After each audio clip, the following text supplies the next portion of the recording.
Okay, everyone's going live, and then in 30 seconds we'll start. It says we're live now. Yep, takes about 30 seconds to refresh. Oh, look. Hi, Guys, everyone. I can see us on, I can see us On your phone? You got it? Okay, We ready? have two people yeah. watching. In 10 seconds, Brian. So meta. Wait. Can we see? Okay.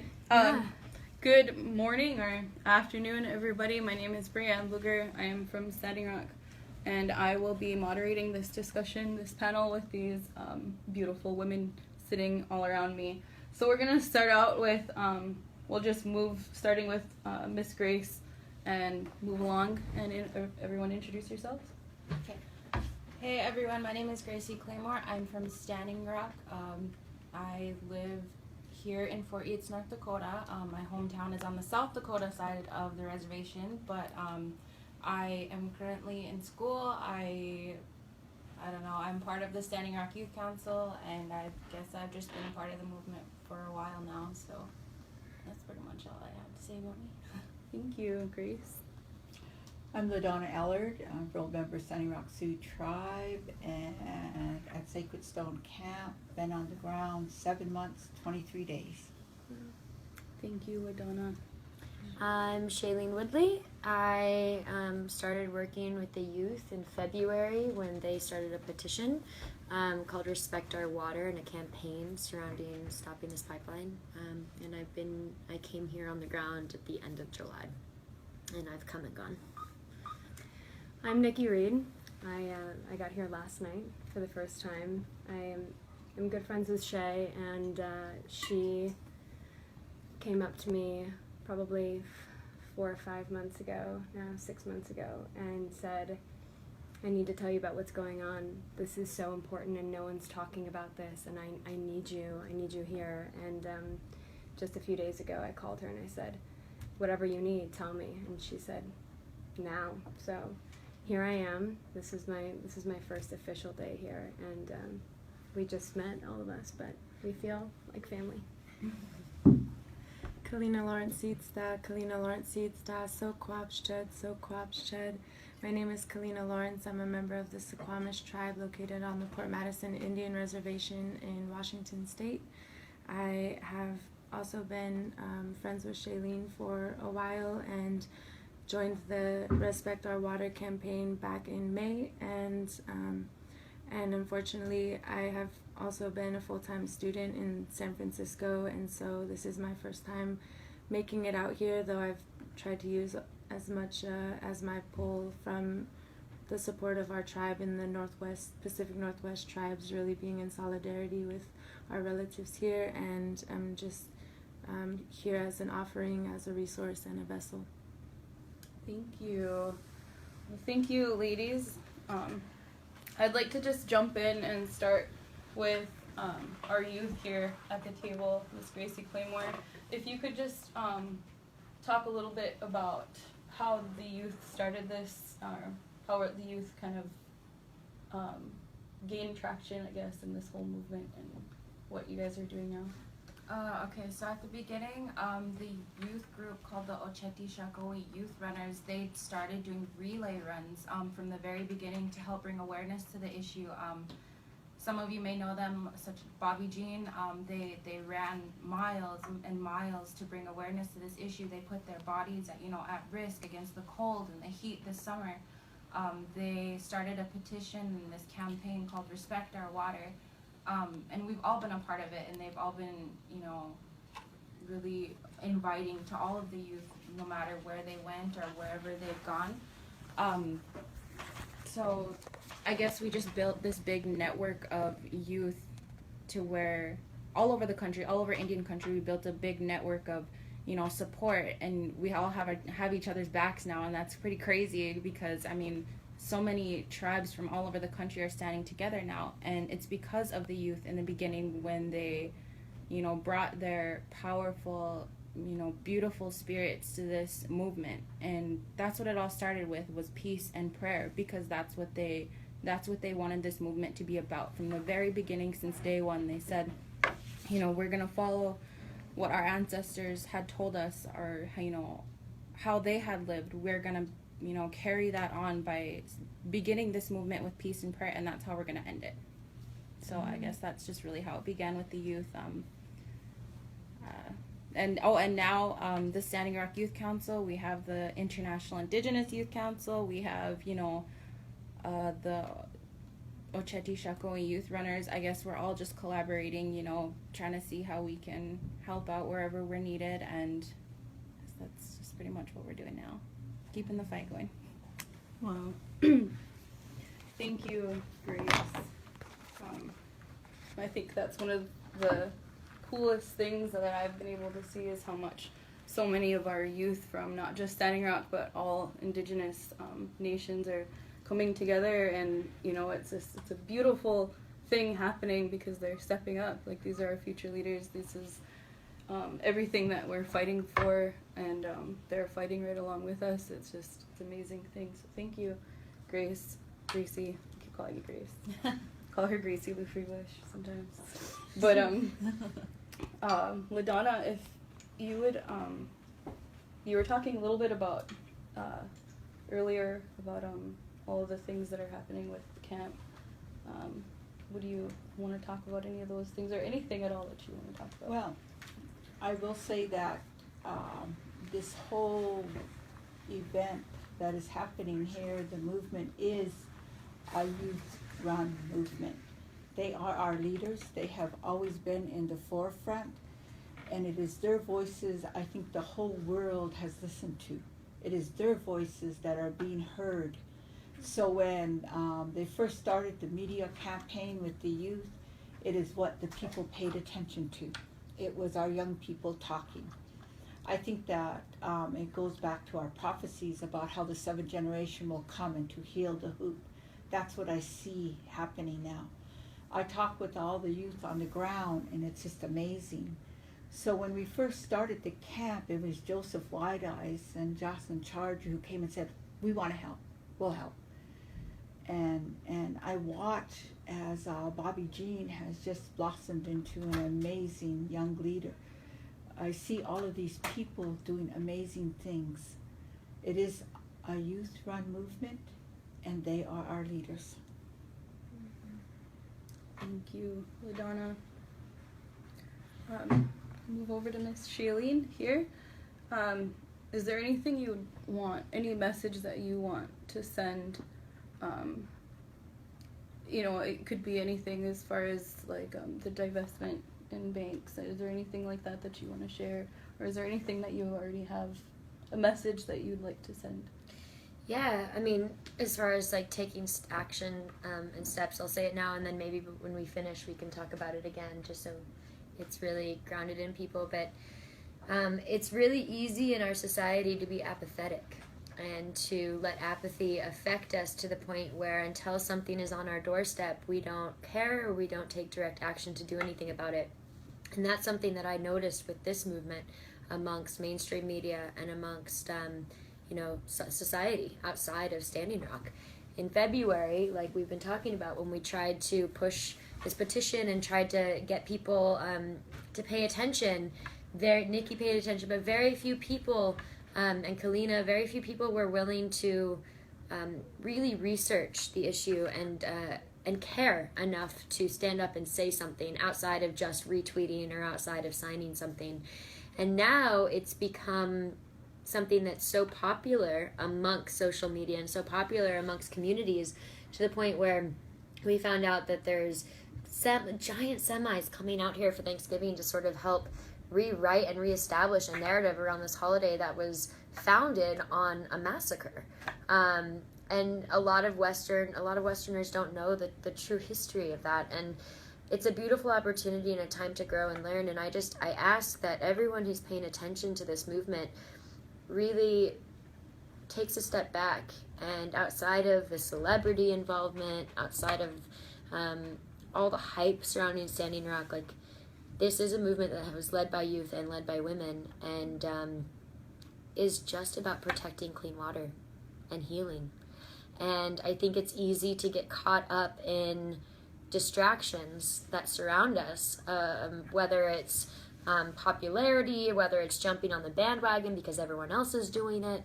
But I offer this as a as a means of reflection. You know, a few months ago, if somebody had come to you and said, listen, there's a huge community of Native Americans who are once again being silenced, or our government is trying to silence, will you stand with us and do something? You know, 1 out of maybe every 50 people would. And now that it's hit the news and it's become mainstream, a lot more people are involved, and that's beautiful. But I think it just goes to show, again, the apathy that a lot of us allow to rule our lives. So I think that's a really beautiful lesson that we can all take away from this. And as far as direct action, something that you can do right now is, you know, we talk about our politicians and Obama stepping in, which he can step in. He can conduct executive order. There's a lot of fear surrounding, well, if Obama does that, what happens when President-elect Trump gets into office? Is he going to just reinstall the pipeline? The fact of the matter is, politicians are going to do what politicians want to do, but they can't do it unless we allow them to. And for a long time, we've stayed silent in the masses and allowed our politicians and our government to do some pretty corrupt things. And one way that you can stand in solidarity with this movement peacefully, compassionately, and in a way that actually makes a difference is withdraw your money from these big corporate banks like Chase Bank, Citibank, Bank of America, Wells Fargo, essentially every single large bank that we know in our country, and temporarily put your funds in a federal credit union. And record yourself doing it. Record yourself going into your banker and saying to your banker, I am temporarily removing my funds until you, as Citibank or Bank of America, withdraw or divest from the Dakota Access Pipeline. Because if there's no investment in this pipe, if it shows, if the people on the ground stand up, we're fighting with our Native brothers and sisters, but actually do something to the point where banks and large fossil fuel corporations have no choice but to start investing in renewable energy and to start investing in what the people on the ground actually want. That's where the difference is made. We really do hold the power, but we have to stand strong together. And so I do encourage you, if you have your funds in any of those big banks, please consider divesting, because you may think, I'm just one person, I don't make a difference. But this whole movement was started by, as you just heard, just a few people, and look at how big it is, and look at what they've been able to do, and how many people care now, and how many hearts have been opened and wounds have been healed. So that's a piece that I offer you guys to invest your time in. So beautiful. Yes. # divestment. Yeah. Divestment, That's big a exit. hashtag that's never happened before, right? That's new. Nikki, do you have anything to add on that? Just that my heart belongs to all of you. And I think listening is such an important tool, and we all want to talk, and trust me, I'm a big talker. It's that's what I do. I love to come and share, and this is the first time in my life where I'm finding myself here just listening, and that's what I encourage all of you to do too, because when you listen, you really hear the message underneath it all, which is going back to what you were just talking about, is understanding why this started and what the intentions behind this, and just spending time with you this morning at the kitchen table and talking about why this goes beyond. We have a tendency as people to say that's their issue, whatever that is. We're always separating ourselves from the others. That's their problem. This is happening in their country or that region or that religion, and it's not us. And I don't know what it is about human beings that sort of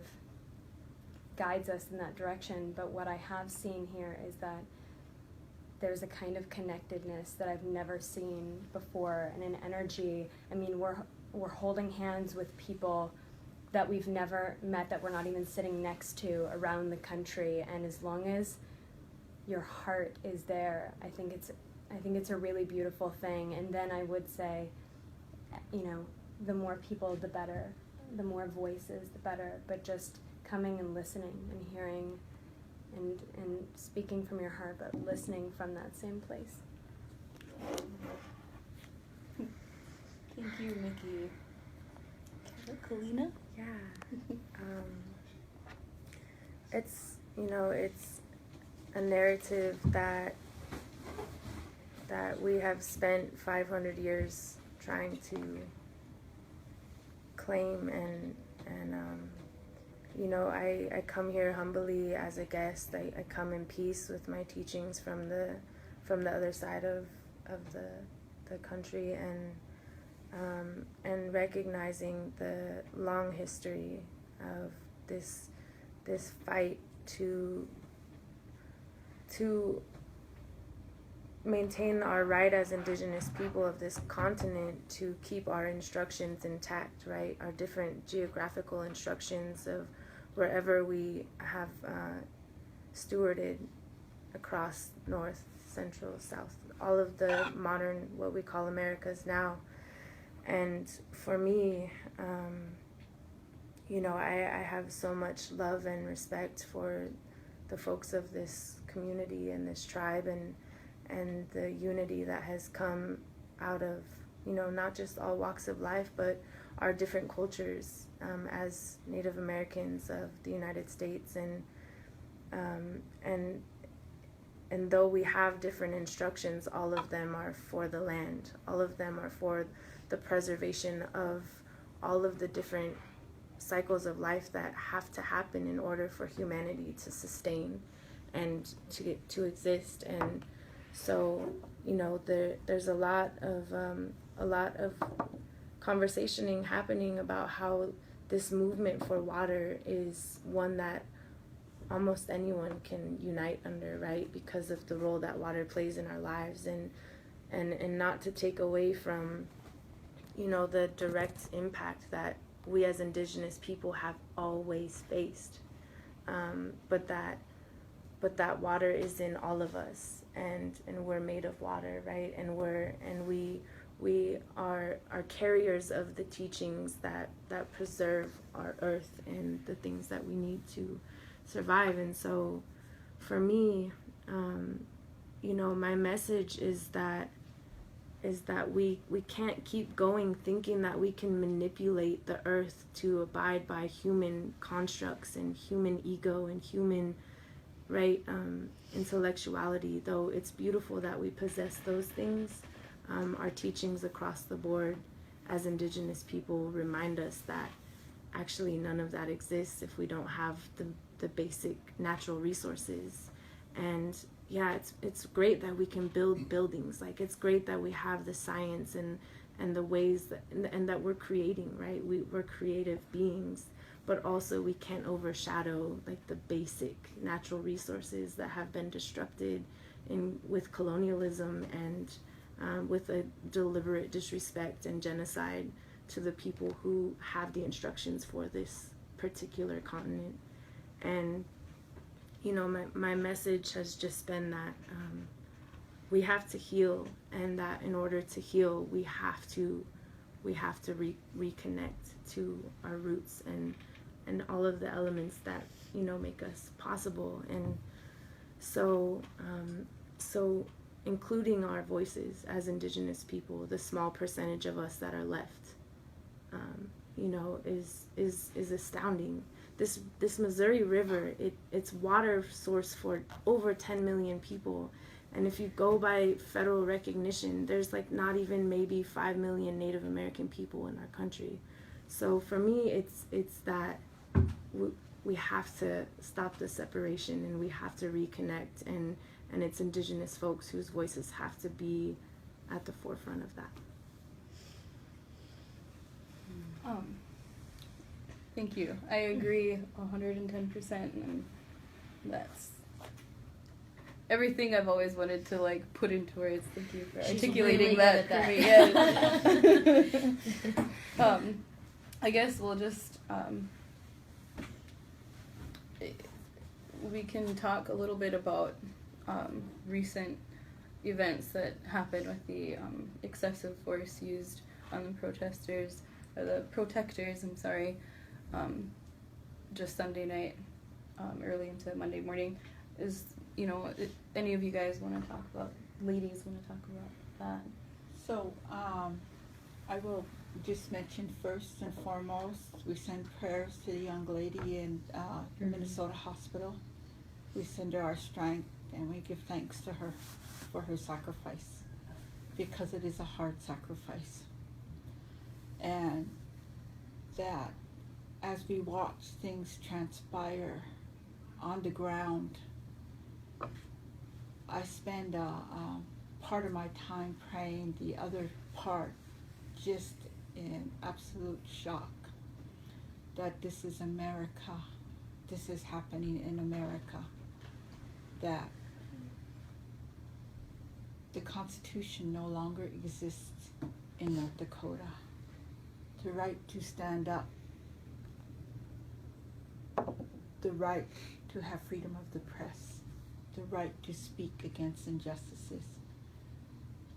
I find it appalling. But I also see the strength of all these young people who are standing on the front lines. They're standing in prayer and song and dance and ceremony. I can feel the healing coming right out of the ground. I can see our nation's healing as we continue to stand. I listen to these young people talk about, yeah, they maced me today.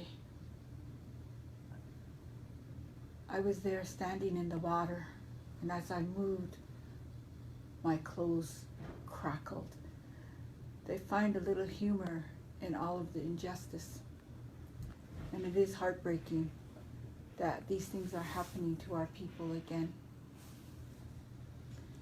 The injustice that's happening all around us is shocking. And I am hoping that America is watching. I am praying the world is watching. And that I ask everybody to say prayers for our young people. I have never seen a stronger, braver, and I was going to say kids, but I know they're young adults now, standing up for what's important, the water, for their future, and for the future generations. I know that we've only just begun. I know that we have a long ways to go. I'm hoping and praying every day that we can change world thought, to change our thought from disturbing the earth and fossil fuel into green energy. Thank you, LaDonna. Do you any final comments? If I could just quickly ask something of everybody that's watching, because I know there's probably millions of people watching right now. You know, the things that have been happening with the law enforcement since day one. You know, the youth were the ones standing on the front. I was one of the ones that was standing on the front. And, you know, the whole time, all the youth kept saying is it's not their fault. They're just following orders.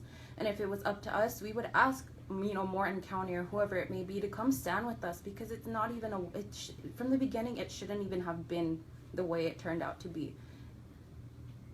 We wanted everyone, no matter who you were, no matter what position you held, come stand with us to protect our water, because we're not going to have it sometime soon if we keep doing the things that we are.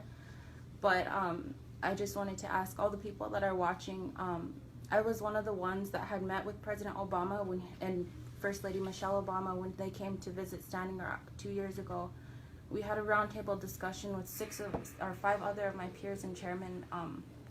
And in that meeting, he had asked us, what do you want to change on your reservation? What do you want to see happen for Indian country? And we told him the things that we face on a daily basis, the struggles, the hardships, and that we've been facing for hundreds and hundreds of years that have been passed down from our grandparents ever since the boarding school days.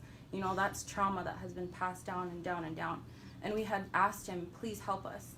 And, you know, he did. He started these movements for youth, these organizations such as Generation Indigenous. He started all of these, you know, networks for us, and it you know, built a new sense of pride and hope and instilled that within our youth.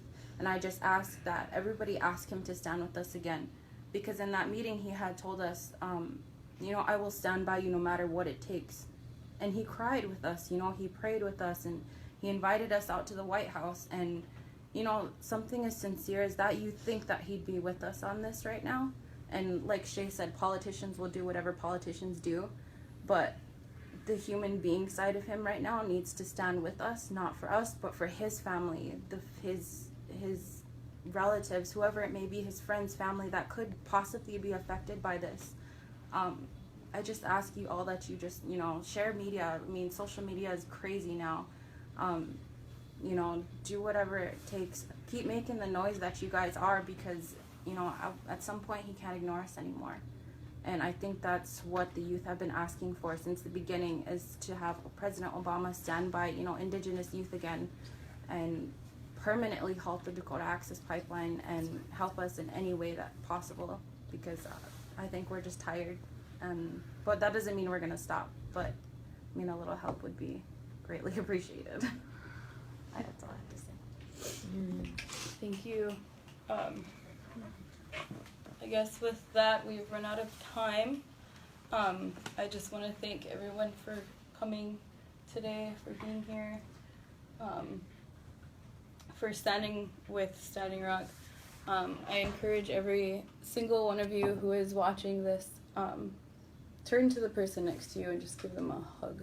Just keep spreading the love. Like, there's so much bad things that are coming out of this, and hateful words and stuff that are being, thrown out there, but we just need to continue to pray for each other, love each other, hug each other, keep sharing, like Gracie said, keep sharing everything that you see, keep praying for everybody out here, and for those of people here at Standing Rock, we will keep fighting.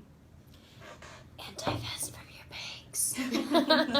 And divest from your banks. And reach out to local Native American tribes if you don't Is there anywhere already. people can donate to if they can't make it out here? Standwithstandingrock.net is a good resource for donations or And that goes to finding out more supplies information.